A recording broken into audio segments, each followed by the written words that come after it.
Hi friends, welcome to Pasumaiveedu terrace gardening friends. இன்றைக்கி நம்ம வீடியோவில் ஒரு சின்ன வீடியோ கிளிப்பிங்ஸ் பற்றி பார்க்க போகிறோம். ஸோ அது வந்து மணி பிளான்ட்டை பற்றி பார்க்க போகிறோம். ஸோ இந்த மணி பிளான்ட்டுன்றது இது ஒரு நல்ல ஒரு ஆக்சிஜன் ப்யூரிஃபை பண்ணி கொடுக்குற பிளான்ட். அண்ட் இதை எல்லாருமே வீட்டில் வளர்க்கலாம்.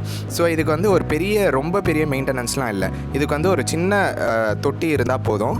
அண்ட் அது கூட நீங்கள் தொட்டியில் என்னென்ன ஆட் பண்ணனா 50% cocopeat, 40% garden soil and remaining % வெர்மிகம்போஸ்ட் இதை ஆட் பண்ணிவிட்டு இதை ஒரு சின்ன பீஸ் ஆஃப் மணி பிளான்ட்டை நீங்கள் ப்ரொபகேட் பண்ணி அதில் வச்சுட்டு ஒரு செமிஷேடான ஏரியாவில் வளங்க.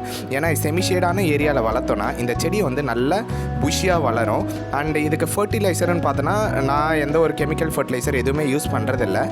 ஸோ இதுக்கு நீங்கள் ஜஸ்ட் வீட்டில் இருக்க வெங்காய தோல், அதுக்கப்புறம் காய்கறி கழுவுன தண்ணி இதெல்லாம் போட்டாவே செடி நல்லா வளரும். அண்ட் டெய்லி செடிக்கு மண்ணு காஞ்சிருந்தால் தண்ணி கொடுங்க.